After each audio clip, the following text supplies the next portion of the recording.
Hi, hello, and welcome to Module 2 of IELTS Reading Multiple Choice Questions. Just like short answer questions, we all are familiar with multiple choice questions too. A question will be asked, 3 or 4 choices based on the question will be given, and we have to pick the correct or the most suitable answer related to the question. It's not a question which is really very tough and it's really very easy to crack. And so we should ensure the mark in this question because the rest of the questions like true or false not given, yes or no not given, sometimes it will be a little bit difficult than these type of questions. So we should try to get the maximum mark in multiple choice questions too. Multiple choice questions are usually asked in every exams and also in listening section also it's asked. So the areas which we have to be careful in order to crack multiple choice questions and the skills which are being analyzed during these questions are the areas which we are going to discuss. And if we know about the skills which are being assessed during multiple choice question, we can develop our skills and crack the question.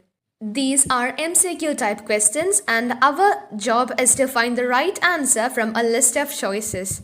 Now we can look into the skills which are being assessed during this question. First of all, understanding the main ideas contained in the text. We should be able to understand the main idea of the text by skim reading the text. Because all the options given will be similar and we should understand the meaning of or the main idea contained in the text in order to identify the correct answer. Next is ability to scan for specific information. Our ability to skim and scan is mainly tested during IELTS examinations. So we should skim read the text. Then we should identify whether this part of the paragraph contains the information about the given question. Then if we identify that okay this part contains the information, then we should scan for the specific information and find the answer. Next is reading in detail for understanding. Okay, by skim reading, we understood that this part of the area contains the information. So, by understanding that, we should carefully read that area and we should find the answer. The last one is differentiating between 2 or more possible answers.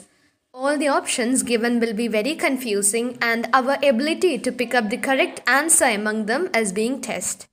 Common problems with students committing are reading the text before looking at the questions. If and only if we are answering matching the headline question, we should first read the passage. But rest of the questions like true or false not given, yes or no not given or short answer question, we should first read the question thoroughly, underline the keyword and then skim and scan for the keyword and then find the answer. Not answering the questions at all. Even if we are not able to find the correct answer, we should not leave the question or unattended. It's a multiple choice question, so we are having 4 options and by doing an educated guess, we can find an answer and there is a probability for becoming that answer to be correct. Being tricked by distractors such as qualifying words and not reading the questions or text carefully. Multiple choice questions are asked both in reading and listening and all the options given will be there in the passage. So, we should read the question thoroughly and first understand the question and then select the best option. Also, there will be many distractors such as qualifying words like none or not in the question. So, we should understand the question and then find the answer. Read the questions before you read the text. As I told you before, we should always read the question first, understand the meaning and then find the answer from the text. Then it's always better to write an answer because it's a multiple choice question and if we choose any answer because we can't find the correct answer, then if we are doing a educated guess, then there is a probability of becoming that answer to be correct. So never leave any question unattended. Then after reading the question, by skim reading the passage, we will understand the paragraph in which we would probably get the answer. Then, so by skim reading itself, we can cut down our number of options by eliminating the unsuitable answers. So by doing that, we can increase our chance of getting that answer to be correct. Then We don't need to be panicked even if we are not knowing any meaning or if we are seeing a new word. Even if we are unsure about the meaning, we can and we will get the overall meaning of the question and that passage.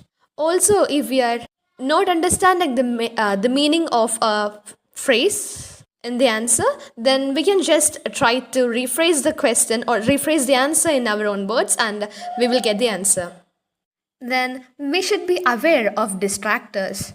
So, for instance, there will be an answer or there will be an option like some people like pizza, but maybe in the passage it's given as all the people like pizza. And if we are not able to recognize the difference between some and all, then our answer will become incorrect. Also, we don't need to be worried about the passage, or even if we don't know about the topic, we just don't need to be worried because the answer to all the questions will be there in the passage. So, it's not something to test our general knowledge, so we don't need to be worried about. Then we should carefully read all the options before making our final decision. So the answers will be in the same order as the text. So even if we are not able to find an answer, we can identify the area in which the answer lies and we can thoroughly read that portion. Strategies for cracking multiple choice question.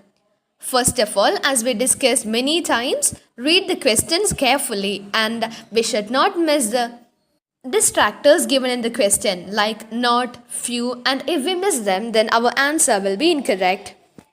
Then skim the text to get the general meaning. Skimming in the sense, it's not about reading the whole passage very quickly, but we should read the passage or the paragraph quickly and we should get the general meaning about the paragraph.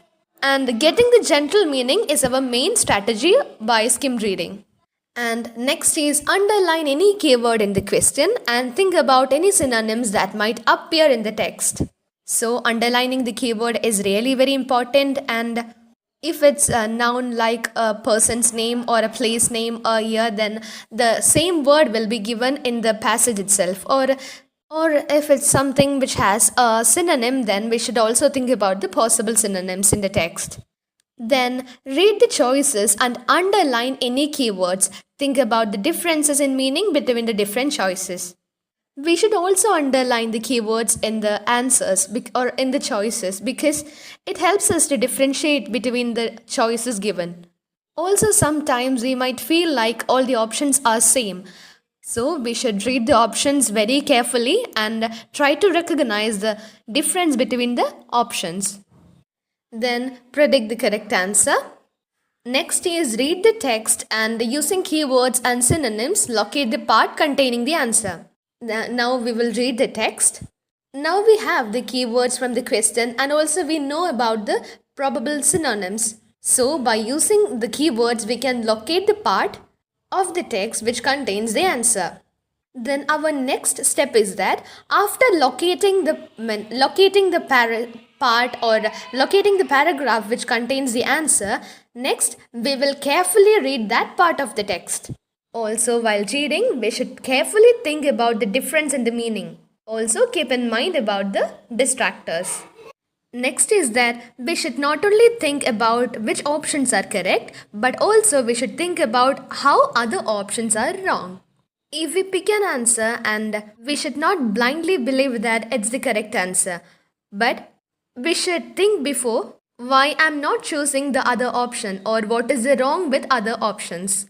And after completing all these steps, our final strategy or final step is that go back and read the question again, then mark your final choice. Go and read the question again and we should make it sure that this is the question we are going to answer and then we have to make our final choice.